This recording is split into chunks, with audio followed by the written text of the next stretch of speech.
नारायणी साधारण 5-5.5 वर्षाची आहे आणि आतापर्यंत 2 वेत झाली. कोणाकडे दिला हा पाडा? मेहंदळी हिचा पाडा दिलेला हां, आहे. महाड. ठीक आहे. वंश ओके. वृद्धीसाठी. वंशवृद्धीसाठी. ठीक आहे. उन्मनी वयवर्ष 4.5. ही राधिका साधारण वयवर्ष 15 आणि हिची आतापर्यंत इथे 4 वेत झाली. भैरवी 5 वर्ष आणि आतापर्यंत 2 वेत झाली. एक पाडी एक पाडा. कल्याणी वयवर्ष साधारण 7 ते 8 वर्षाची आहे आणि आतापर्यंत 3 पाड्या झाल्या. तिचं नाव नंदिनी कम छकुली, वयवर्ष 12 आणि हिची आतापर्यंत 6 वेत झालेली आहे. छकडो तारिणी आणि तिला पण 4 वर्ष झालेली आहेत. आत्तापर्यंत 1 वीज झालेला आहे. हां. शिवांगी आणि 2 वेत झालेली आहे. शिवांगी 2 वेत. कृष्णा वयवर्ष 12 नाही वयवर्ष 14 आणि आतापर्यंत आपल्याकडे 7 ते 8 वेत झालेली आहे. 3 वर्षाची. 3 वर्षाची आणि मीनाक्षी. हां. ओके. योगिनी 5 वर्ष. कामदा हां. वयवर्ष 3. नमस्कार, मी हेमंत दांडेगावकर, अध्यक्ष मिलिंद माधव गोशाळा फाउंडेशन. आणि इथे आपण बघू शकतो की आमच्या गोशाळेचं जे रजिस्ट्रेशन आहे ते साधारणपणे ऑगस्ट महिन्यामध्ये 2025 साली पूर्ण झालेलं आहे. आमच्या गोशाळेला ATG रजिस्ट्रेशनसुद्धा मिळालेलं आहे. आमच्या गोशाळेची जी मुख्य उद्दिष्टे आहेत त्यामध्ये गोवंशाचे जतन करणे, संवर्धन करणे, गोवंश शुद्धीकरण करणे, गो उत्पादन करणे, याशिवाय गो प्रशिक्षण आणि गो आधारित शेती याचासुद्धा प्रचार करणे हे आमच्या गोशाळेचं मुख्य उद्दिष्ट आहेत. आमच्या गोशाळेमध्ये असलेली जी कार्यकारिणी समिती आहे त्या कार्यकारिणी समितीमध्ये साधारणपणे 9 लोकांची नेमणूक आम्ही केलेली आहे आणि यामध्ये प्रतिष्ठित असे अनेक जे या विषयामधले तज्ज्ञ आहेत असे लोकसुद्धा उपलब्ध आहेत. उदाहरण द्यायचं झालं तर मिलिंदजी देवल आहे, ज्यांचं नाव आपल्याला गोशाळेमध्ये सुद्धा दिसतं आहे. मिलिंदजी देवल या कार्यकारिणीमध्ये आहेत. त्यानंतर आपले आनंद जोशी आहेत, प्रशांत चितळे आहेत, कल्याण कुलकर्णी आहेत. असे अनेक अतिशय या विषयातली जाणकारी असणारे लोक आपल्या गोशाळेला लाभलेले आहेत. गोशाळेची जी जागा आहे ती साधारणपणे 4.25 एकर इथे मागच्या बाजूला पसरलेली आहे आणि अतिशय निसर्गरम्य अशा जागेमध्ये असलेली ही गोशाळा साधारणपणे 30 ते 40 गोवंश इथे सध्या आहे. यामध्ये मुख्यतः कोकण गिड्डा आहे, त्यानंतर कोकण कपिला आहे, थोड्या प्रमाणामध्ये काही इतर गोवंशसुद्धा इथे उपलब्ध आहेत आणि अतिशय चांगलं संगोपन आपण इथे करतो आणि त्यामुळे आपण इथे नक्की अवश्य भेट द्यावी.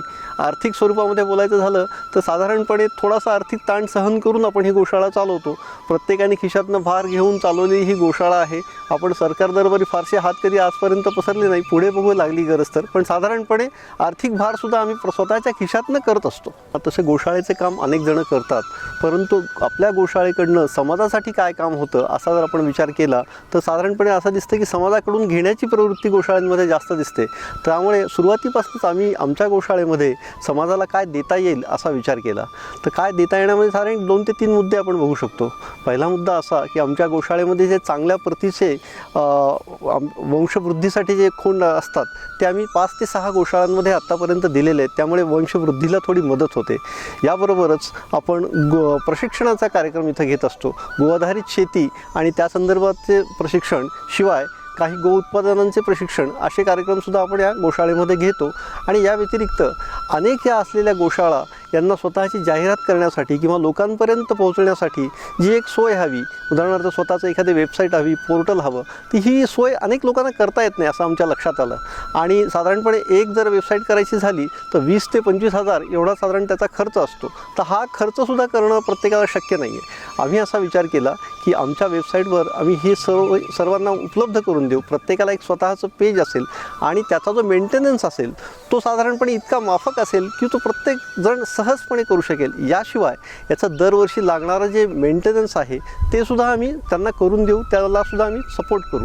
तर अशा पद्धतीने सर्व गोशाळा जर एकत्र आल्या तर त्यांच्या शंकांचं निवारण करण्यासाठी आमच्याकडे मिलिंद देवल सर आहेत.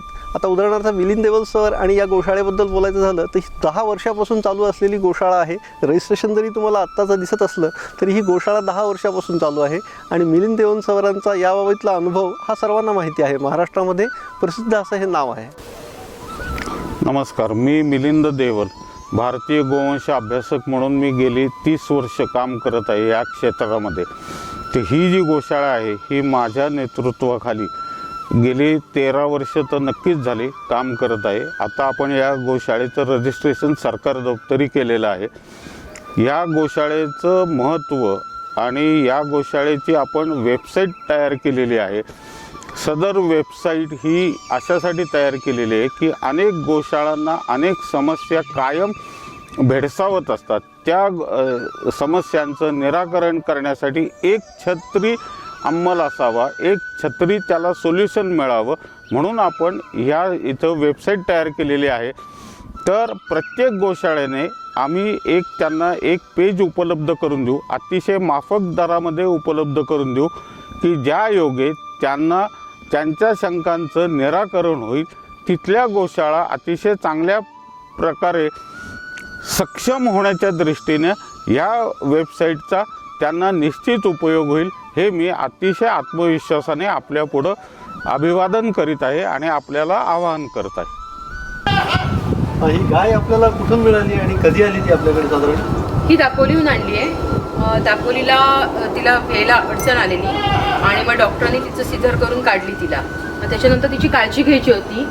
मग कोण घेईल? मग त्यांनी अप्रोच केला मला, कारण त्यांना खात्री होती की इथे व्यवस्थित सांभाळली जाईल आणि मेन म्हणजे इथं दूध पण आपण वापरणार नाही, वासराला सगळं मिळेल. तर त्यावेळी त्यांनी मला अप्रोच केला. मग पूर्ण फॉर्मॅलिटीज कंप्लीट केल्या आणि दापोली नगरपंचायतीकडनं आपल्याला आले.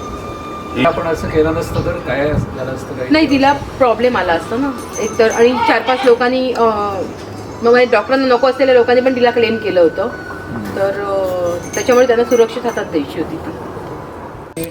गायीच्या बद्दल गाय कशी सोडवली हे जे सांगितले, ती जी माहिती दिली, तर ही आपल्यासाठी एक फार मोठं चॅलेंज आहे. तर हे कशा प्रकारे तुम्ही या चॅलेंजेसचा सामना करता? कारण यामध्ये खूप आर्थिक अडचणी आणि सगळ्या लोकांना कोऑर्डिनेट करून हे सगळं करणं फार मोठं अवघड वाटतं काम आमच्यासारखं. नाही, एक तर आपल्याकडे सगळ्यांची मदत असते. म्हणजे जसं तुम्ही लोक आपल्या गोशाळेचे जे चालक आहेत त्यांची, प्लस समाजातल्या काही लोकांची. फक्त एक आहे की आर्थिक थोडी आपल्याला त्रास पडतो किंवा ताण येतो ह्याच्यामध्ये. कारण गाईंना आणायला वाहतुकीचा खर्च, माणसं पकडायला खर्च, त्याला दिला जाणारा चारा, या गोष्टींचं थोडं कठीण पडतं. त्यातनंही आपल्याकडे कामगार वर्ग हवा तेवढा नाही. जर कामगार आणायचं झालं अशा गायींना सांभाळायला तर आपल्याकडे फार एक मोठी आर्थिक तरतूद असायला लागेल त्याच्यासाठी. तर तो प्रश्न नक्कीच येतो की ह्या गायींकरता करायला आपल्याला भरपूर आवडेल, पण थोडा आर्थिक ताण सहन करावा लागतो किंवा कुठेतरी कुणाची तरी आपल्याला मदत लागेल. आपण गाईचं संगोपन करताना काय काय काळजी घेतो आहोत, कसं घेतो? गायींच्या संगोपनामध्ये मुख्यतः गायींना जी शरीरात जी मिनरल्स कमी पडतात ती मिनरल्स आपण इथे अतिशय अभ्यासपूर्वक प्रत्येक गायीचा अभ्यास करून तिला ज्या ज्या मिनरल डेफिशियन्सीज येतील त्या आपण परिपूर्ण करतो आणि आपण गायींना आदर्श तिची तब्येत राहावी यासाठी आपण परिपूर्ण तिला आहार आणि खनिज द्रव्य देतो. जिथे जिथे गरज पडते तिथं हे जर आपण होमिओपॅथी आणली, आयुर्वेदिक मागे सांगितलं, तुळशीचा पाला वगैरे ह्या गोष्टी पण करतो. काही आपण आता औषधी उगवायला पण सुरुवात केली, जसं हाडजोडी, अश्वगंधा वगैरे, शतावरी, हे आपण आपल्या इकडे उगवतोय पूर्णतः गोर आधारित शेतीच्या ह्याच्यामध्ये, की आपल्या गायींना उद्या बाहेर जाऊन कुठली तरी केमिकलवाली औषधं नको मिळायला, आपल्याकडची चांगली मिळतील. हे अतिशय योग्य आहे. आणि सर्वात महत्त्वाचं म्हणजे आपण या गोशाळेमध्ये प्रत्येक गायीच्या आरोग्याचा विचार करून तिला त्या स्टेजमध्ये, म्हणजे उदाहरणार्थ दुधातली गाय असेल तर वेगळं, गाभण गाय असेल तर वेगळं, जी वाढत्या वयाची आहे, जी यंदा कोणत्याही परिस्थितीत गाभण राहायला पाहिजे, अशा गायींचा आपण प्रत्येकीचा अभ्यास करून त्याप्रमाणे आपण इथे आपली संस्था इथे उत्तम प्रकारे तिला आहारातून जे मिळेल ते देऊन आपण उत्तमरित्या गोसंगोपन करत आहोत.